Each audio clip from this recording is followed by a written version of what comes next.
Vamos a dar comienzo a esta clase de presentación a parasitología comparada, diciéndoles bienvenidos a la misma. Y previo a la clase propiamente dicha, introducción a la parasitología, vamos a hacer una breve descripción de cómo funciona nuestra cátedra. La cátedra de parasitología comparada, el laboratorio de parasitosis humanas y zoonosis parasitarias, tiene tres áreas: la de docencia, la de investigación y la de extensión universitaria. Para cumplir con los objetivos que nos trazamos para el desarrollo de la totalidad de los contenidos, nosotros realizamos etapas de modelización. Si bien el modelo biológico estricto no existe, tomamos de cada grupo parasitario un modelo para poder comparar con otros. Aparte, como nuestra materia es parasitología comparada, nosotros no solamente estudiamos los parásitos humanos, sino que también estudiamos los parásitos animales. Es imposible desarrollarlos todos, entonces es necesario que apliquemos la modelización. A veces el modelo elegido no es a lo mejor el más representativo, pero es un material del cual disponemos mucha cantidad de nuestra colección. O tenemos algún invitado importante que desarrolla algún tema, entonces ese parásito es elegido como modelo, o sea, por distintos motivos.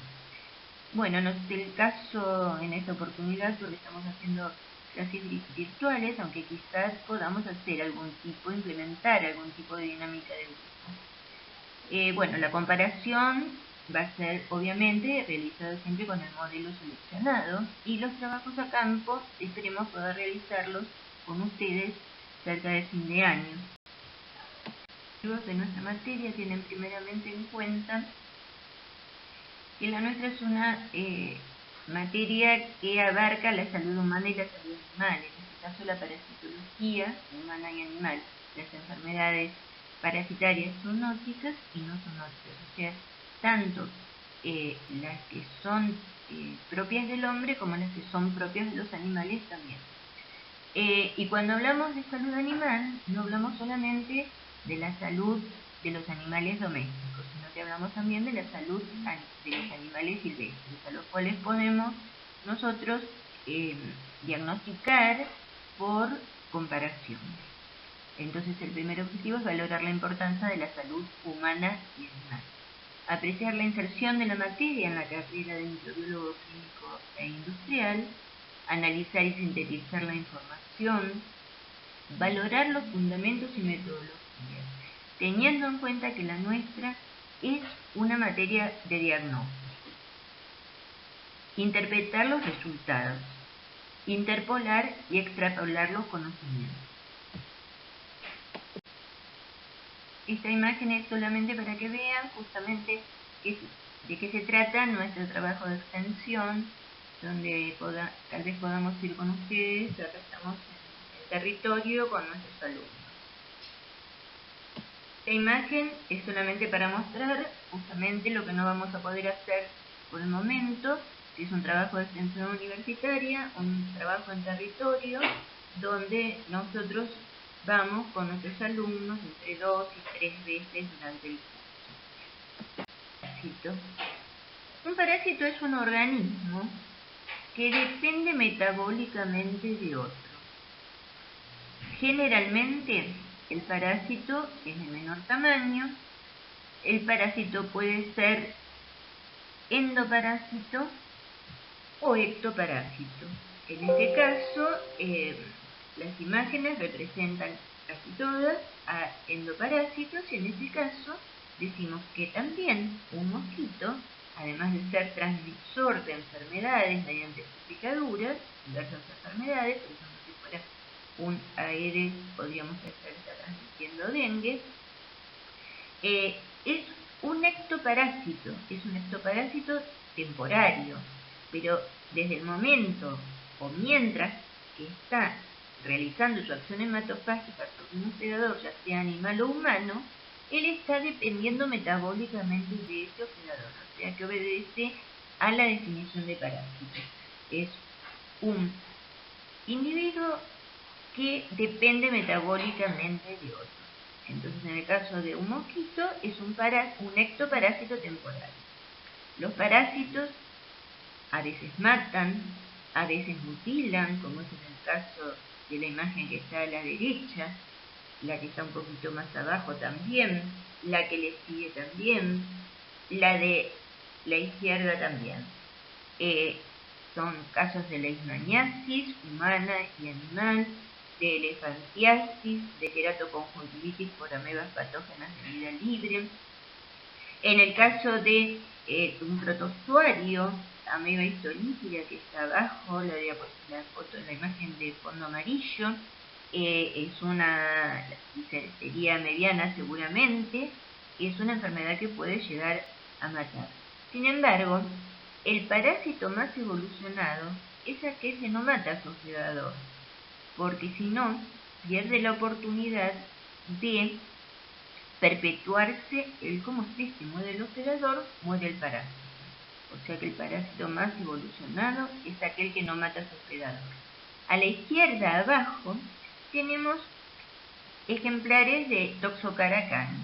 Toxocaracanis, si nosotros hacemos un análisis de material fecal al canino, probablemente no nos demos cuenta de que está parasitado, porque ocasiona, al igual que ascariosis en el humano o ascariosis en los cerdos, es frecuente que sea una enfermedad subclínica, una enfermedad que no tenga síntomas patognomónicos que nos digan esto es tal enfermedad, como sería en el caso de esa elefantiasis que estamos observando, o en el caso de estas dos leishmaniasis, la canina y la humana. Las parasitosis, muchas veces, sobre todo las enteroparasitosis y sobre todo aquellas provocadas por el mintos, no producen una sintomatología tan florida. Son síntomas inespecíficos. Obviamente que si estamos hablando de un chico, nosotros lo pesamos, y hacemos el diagnóstico, lo desparasitamos y vamos a notar la diferencia. Vamos a notar que aumenta de peso, que rinde más en el colegio, etc. Son enfermedades a veces subclínicas. Ahí nosotros tendríamos que hacer la diferenciación, una gran diferenciación, que es la de parasitosis y enfermedad parasitaria. A veces una parasitosis no es una enfermedad parasitaria en sí. Muchísimas variables a tener en cuenta. Esto que vemos son solamente algunas. En el centro, el parásito. Y luego, alrededor, varias cuestiones que tenemos que considerar. Primeramente, el hospedador como ecosistema en la etapa parasítica. En la etapa preparasítica, los factores ambientales, aunque estos a veces tienen que ver también con la etapa parasítica, porque existen parásitos que durante la época invernal alargan su ciclo biológico por algún tipo de estímulo que reciben del medio externo, alargan su ciclo biológico para quedarse dentro de un hospedador, estar protegidos, y recién en la época de la primavera comienzan a terminar su ciclo biológico para comenzar a eliminar formas de diseminación al ambiente. Empezamos entonces desde este círculo con estos satélites, desde la parte de arriba, el parásito y el hospedador. El hospedador, algunos términos se superponen, como se puede observar en la figura. A veces el hospedador se comporta obviamente como reservorio, porque sobre todo si, como decíamos antes, es una enfermedad subclínica, nadie la diagnostica, nadie la sospecha, ni el médico, ni el veterinario, entonces nadie la trata. Entonces ese individuo permanece como reservorio, eliminando formas infectantes al ambiente. Ahí dice pérdidas arriba en esa flechita. Entonces, bueno, tenemos que pensar que esas pérdidas son las pérdidas que sufren los parásitos en el ambiente, cuando son parásitos que tienen formas de diseminación en el ambiente. Entonces ellos normalmente tienen elevado potencial antibióticos. Seguimos con fuente de infección. La fuente de infección puede ser el mismo animal cuando estamos o la misma persona cuando estamos hablando de parásitos que salen directamente listos para infectar, o cuando la fuente de infección puede ser el ambiente, que a veces actúa también como reservorio. Las vías de infección son múltiples y variadas, las vamos a ver ahora en una diapositiva aparte. El potencial abiótico ya lo vimos, tiene que ver con justamente la cantidad de elementos de diseminación que produce un parásito y tiene que ver también con la cantidad de numerosas pérdidas que sufre el parásito en la naturaleza o a veces incluso dentro de un hospedador intermediario. De pérdidas porque también está dependiendo de las defensas internas de ese hospedador intermediario. Los elementos de diseminación que a veces no coinciden con los elementos infectantes es otro factor que nosotros tenemos que tener en cuenta. La vía de transmisión, si es con gasto de energía por parte del parásito o sin gasto de energía, si es directa o indirecta, si hacen falta hospedadores intermediarios, vehículos, etc. En la etapa parasítica, los mecanismos de evasión parasitaria, que ahora lo vamos a ver un poquitito, que tienen que ver con los anticuerpos, o sea, cuando el parásito es desconocido por el sistema inmune del hospedador, se genera la formación de anticuerpos, pero a esa formación de anticuerpos muchas veces le corresponde el estímulo del mecanismo o la respuesta de ese mecanismo de evasión parasitaria que ahora vamos a detallar más adelante. También tenemos que pensar en las cepas, las variedades intraespecíficas de los parásitos que a veces lo hacen resistente a determinados antiparasitarios. Tenemos que pensar que a veces los parásitos ocasionan el cambio de comportamiento en su patrón. Por ejemplo, a veces hormigas que están parasitadas se hacen más visibles, hasta cambian de color y se hacen más visibles para sus predadores naturales. Esta introducción es una mirada general. Luego vamos a ver las estrategias propias de cada parásito, sus mecanismos, las formas de diseminación, las formas infectantes, el ciclo biológico de cada uno en particular. Este es como para ir tomándole amor a la parasitología. Tenemos dos organismos, el hospedador y el parásito, y una interfaz entre ellas, siempre recordando que el parásito más evolucionado no mata a su hospedador. En eso que sería una parasitosis, ¿no? Una enfermedad parasitaria, una parasitosis subclínica. Esa interfase tenemos el organismo que se defiende pero compensa y el parásito que agrede, que realiza acciones poliartriz,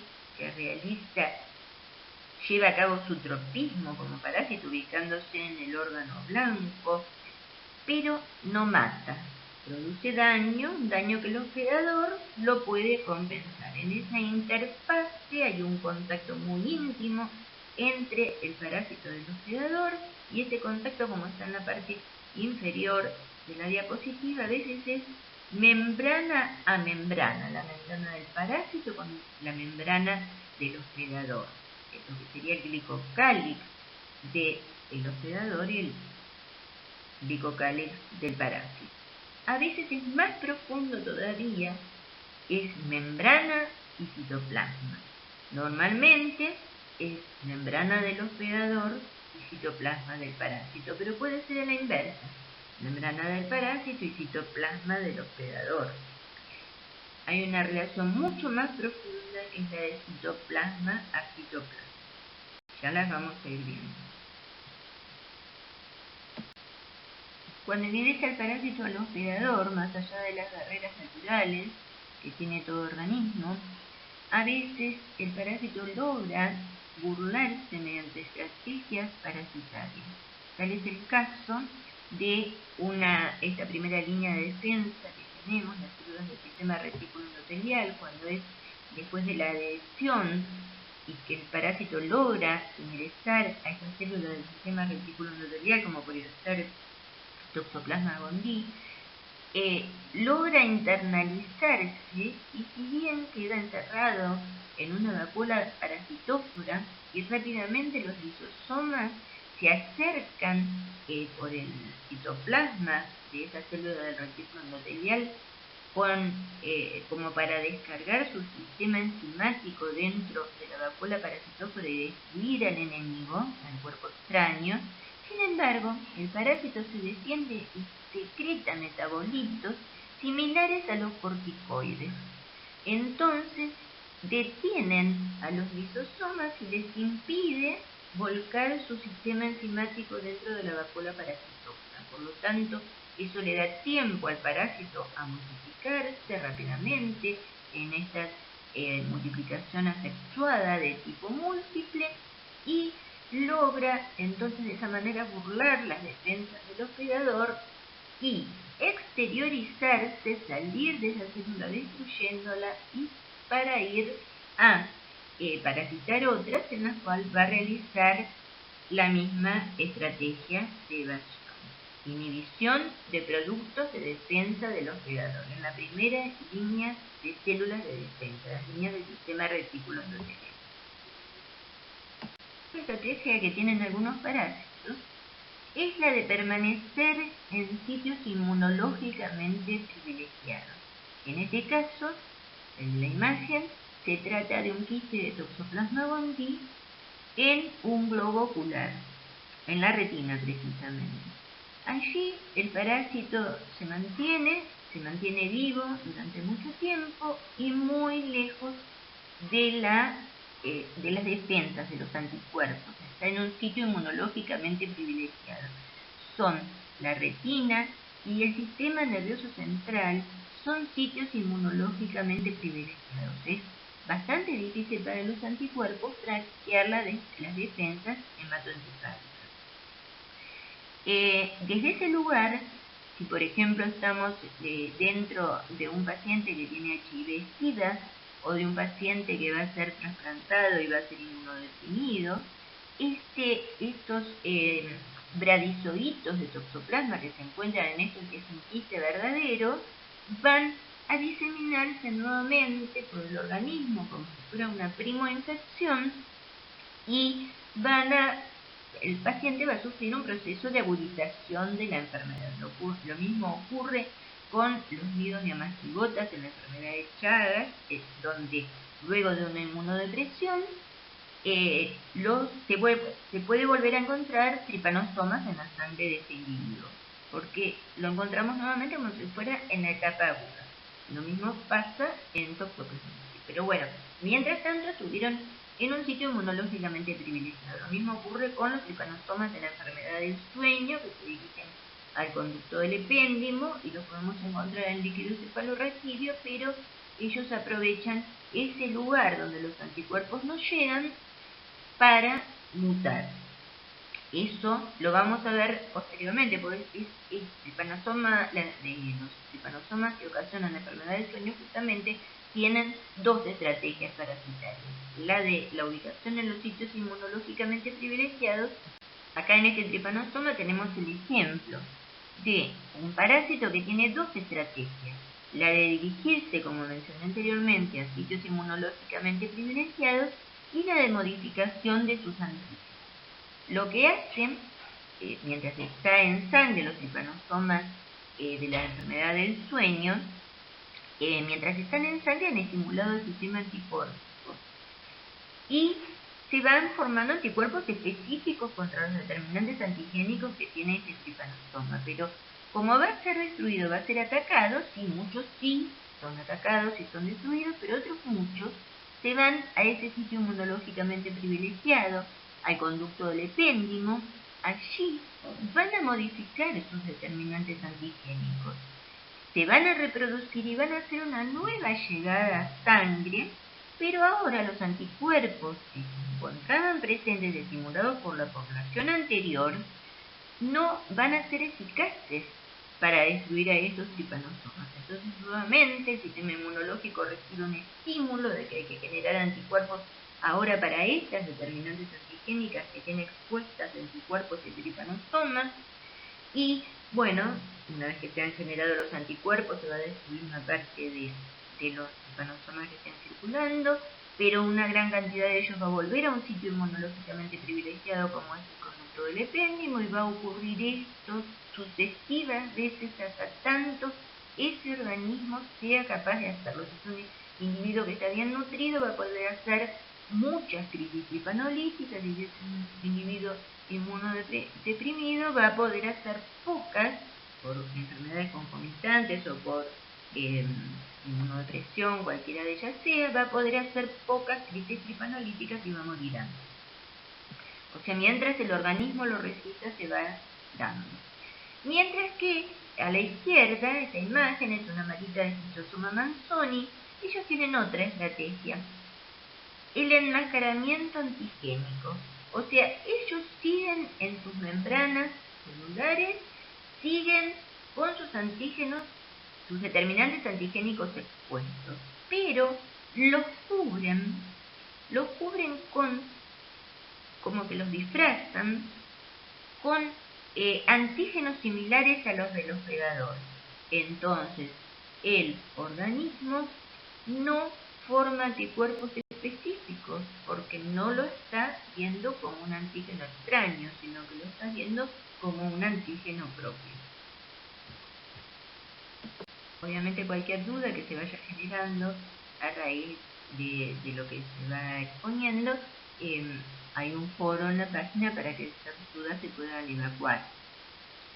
Bueno, otras de las estrategias de la parasitaria para permanecer es ubicarse intracelularmente, como ocurre en Plasmodium o en Toxoplasma. Un mecanismo muy interesante que se da en algunos helmintos, también se da normalmente en el ciclo biológico de los artrópodos, pero en los nematodes más, es la hipobiosis, que algunos autores también llaman inhibición metabólica, quiescencia o diapausa, aunque diapausa se utiliza más que nada para algunos artrópodos. Pero bueno, lo menciono porque en algunos textos o en algunos trabajos lo pueden encontrar con cualquiera de las 4 denominaciones. Pero en realidad lo que es una inhibición metabólica. La larva, el estadio juvenil del nematode que está dentro de un hospedador, suele reducir su metabolismo al mínimo. Prácticamente no tiene intercambio con el hospedador, con los humores del hospedador. Entonces es como que pasa desapercibido, como que el sistema inmune no es alertado de que hay un organismo dentro de ese organismo, y por lo tanto no estimula la formación de anticuerpos. Por lo tanto, el parásito sobrevive y continúa en alguna oportunidad su ciclo biológico.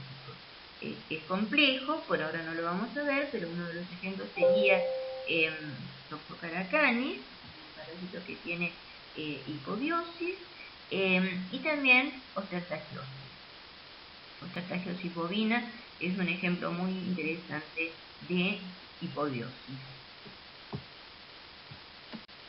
Volviendo a lo que es un parásito, un organismo que depende metabólicamente de otro, vamos a ver distintos tipos de parásitos. Vamos a ver que hay parásitos pasivos, sobre todo en su ingreso. Pasivo, son los parásitos que ingresan por vía oral generalmente, que están contaminando un alimento, que están contaminando las manos sucias. Luego vamos hacia abajo, los parásitos activos, los que ingresan con gasto de energía, como puede ser una Fucocercaria de Schistosoma manzoni. Luego vamos a hablar de pseudoparásitos, pseudoparásitos son aquellos organismos vivos que pueden estar dentro de un hospedador y que pueden ser eliminados o encontrados en sus tejidos por algunas técnicas, en biopsias, en distintas, o eliminados de un organismo, y son organismos vivos, entonces uno se cree que son parásitos, pero en realidad no. Muchas veces han simplemente pasado por ese tracto gastrointestinal. Son un pseudoparásito, pero bueno, complican el diagnóstico y hay que, a veces nos hacen perder tiempo en las técnicas diagnósticas, hay que corroborar si verdaderamente era un pseudoparásito o era un parásito. Luego hay parasitosis diferentes por sus tropismos. Aquí hablamos de enteroparásitos cuando están en el tracto gastroentérico, hemoparásitos cuando se encuentran en la sangre, neuroparásitos cuando están en el sistema nervioso central, endoparásitos son todos los que están dentro de un organismo, por supuesto ectoparásitos está arriba, lo habíamos visto con el ejemplo del mosquito. Luego hay parásitos facultativos, hay parásitos que pueden hacer o no la forma parasitaria. Por ejemplo, las amebas patógenas de vida libre. Ellas pueden, si ingresan a un organismo, lo pueden parasitar y pueden ocasionar a veces enfermedades muy graves. Pero si no, pueden vivir perfectamente bien como parásitos de vida libre. Algo similar ocurre, probablemente porque ha ido evolucionando Strongyloides cercoralis, que alterna tiene las dos posibilidades, puede continuar como nematoide de vida libre o puede hacer la forma parasitaria. Son también una estrategia de perpetuarse como especie. Algunas zoonosis son consideradas accidentales, cuando tienen muy escasa frecuencia y cuando no necesitan del hospedador humano para sobrevivir. Algunos, a diferencia de los que son facultativos, son parásitos obligados. La mayoría de nuestros parásitos son parásitos obligados. Y como si eso fuera poco, existen parásitos de los parásitos, lo que se llaman hiperparásitos. Es muy interesante tener en cuenta porque los hiperparásitos pueden utilizarse como control biológico. Si nosotros queremos enfermar al parásito para que no se pueda perpetuar como especie y entonces tener libres de este agente, de esa noxa a las distintas especies animales o al hombre, podemos buscar un hiperparásito. Lo que tenemos que fijarnos muy bien es que ese hiperparásito no se libere de los parásitos posteriormente. Nosotros lo hemos cultivado, lo hemos multiplicado dentro de organismos parásitos y tal vez él pueda hacerse luego parásitos de las distintas especies animales o del hombre. Ha pasado con microsporidios cuando en un momento se fumigó una zona tratando de que parasiten a los mosquitos esos microsporidios y resulta que se fumigó tanta cantidad de esporos que finalmente algunas personas inmunocomprometidas enfermaron con este hiperparásito. O sea, antes de utilizarlos tenemos que asegurarnos de que no sean patógenos ni para los animales, ni para el hombre, y tampoco para las plantas. Ya lo habíamos mencionado, parásitos que ingresan al cuerpo con gasto de energía por parte del parásito, pueden ser generalmente las enfermedades de los pies descalzos, como el cistosoma o como puede ser un cinariasis, tanto en humanos como en animales. El parásito ingresa activamente a través de la piel sana. El ingreso con gasto de energía puede ser por vía dérmica, o sea, percutánea, o puede ser también permucosa. Ese es alguno de los modelos de ingreso al organismo, ¿no es cierto? Y sin gasto de energía, para nada de gasto de energía, está, por ejemplo, las enfermedades que tienen a un vector que los inocula. Lo inocula con sus secreciones, con su saliva, por ejemplo. A veces es como que es regurgitado el parásito, como ocurre en el caso de paludismo. Por el mosquito anófeles inocula a Plasmodium. En ese caso, el parásito para ingresar no hace ningún gasto de energía. Recién comienza a hacer gasto de energía cuando ingresa a una célula hospedadora del sistema retículo endotelial, como definimos antes para el caso de Toxoplasma. Ahí comienza, en su etapa parasítica, comienza con gasto de energía.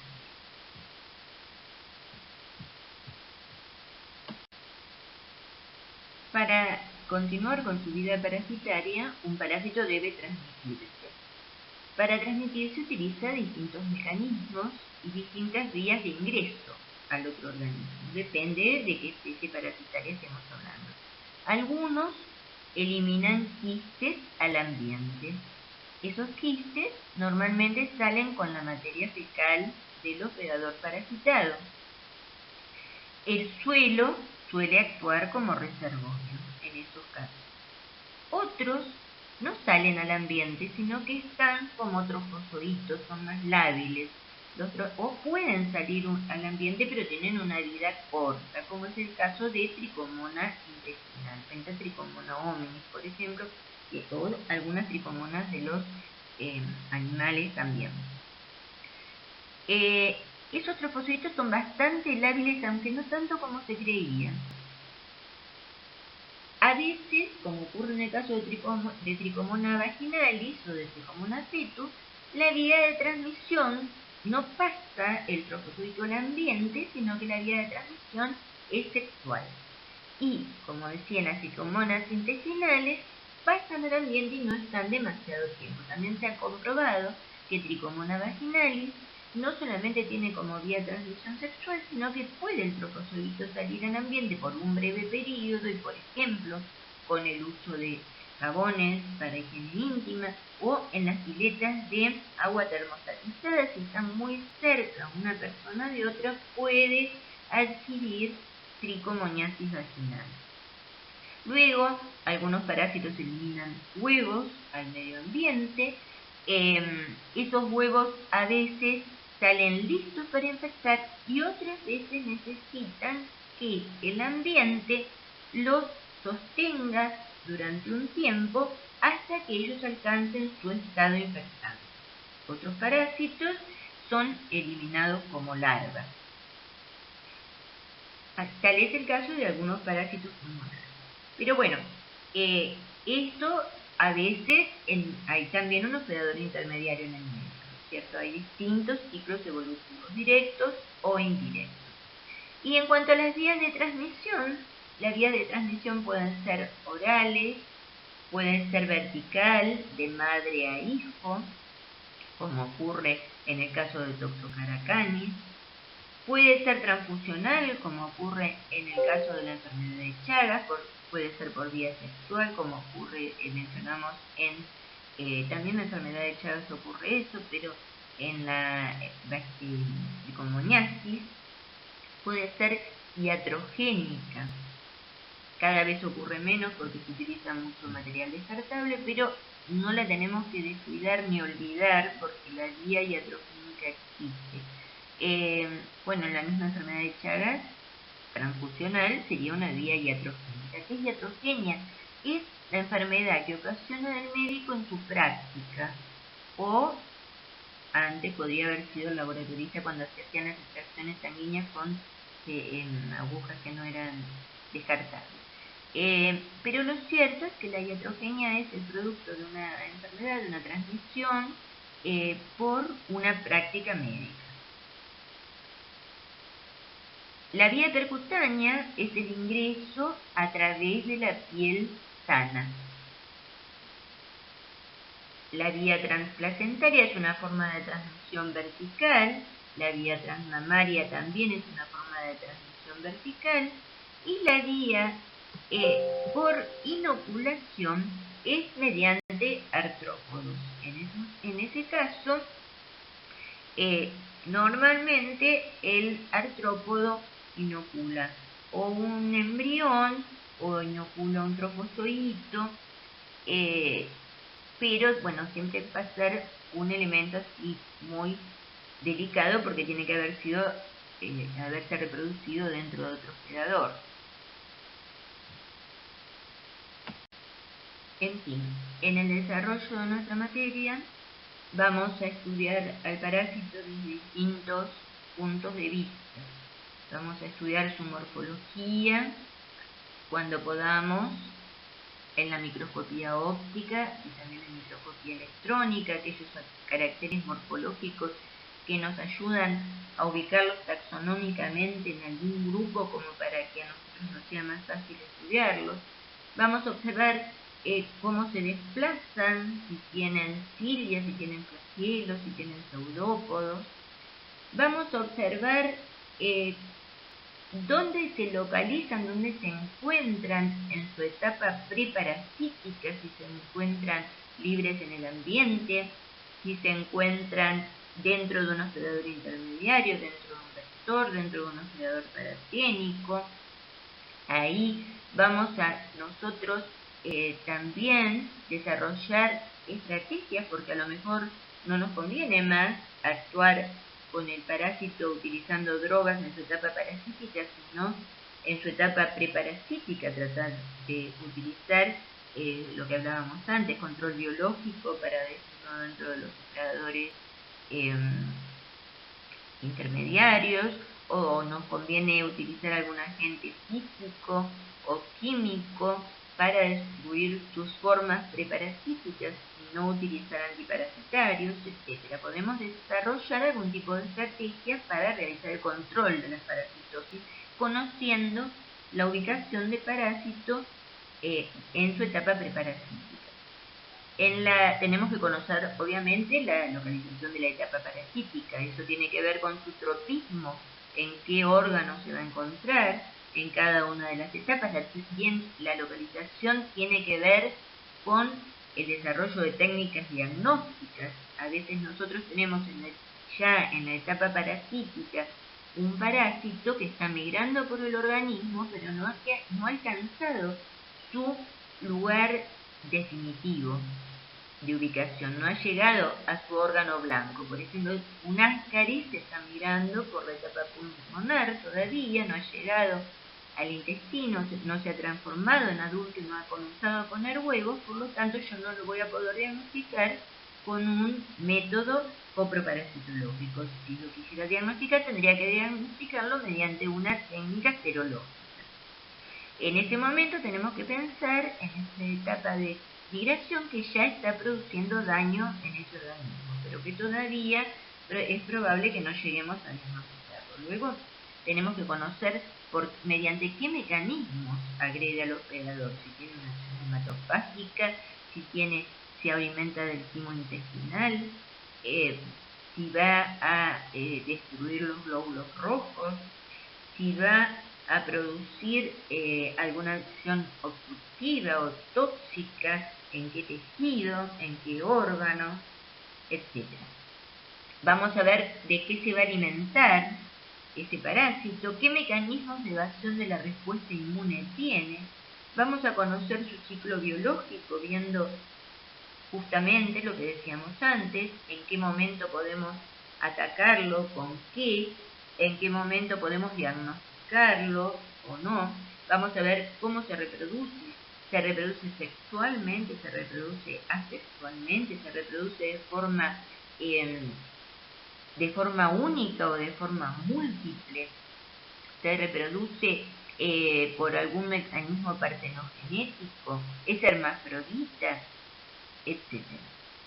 Luego vamos a tener que conocer sus elementos de diseminación, si son los mismos que los elementos de infección o si necesitan una madurez antes de infectar a otro organismo. No nos vamos a manejar de la misma manera si es eliminado por alguna guía ya listo para infectar y si requiere un tiempo. Todo eso nos va a dar a nosotros distintas oportunidades de desarrollar, a lo mejor con el tiempo, más vacunas, más antiparasitarios, vacunas y antiparasitarios más inteligentes, mecanismos de control biológico, técnicas diagnósticas más precisas. Bueno, este es solamente un pantallazo de lo que es la parasitología y, como les decía anteriormente, luego en cada parásito en especial vamos a ver sus particularidades. Muchas gracias.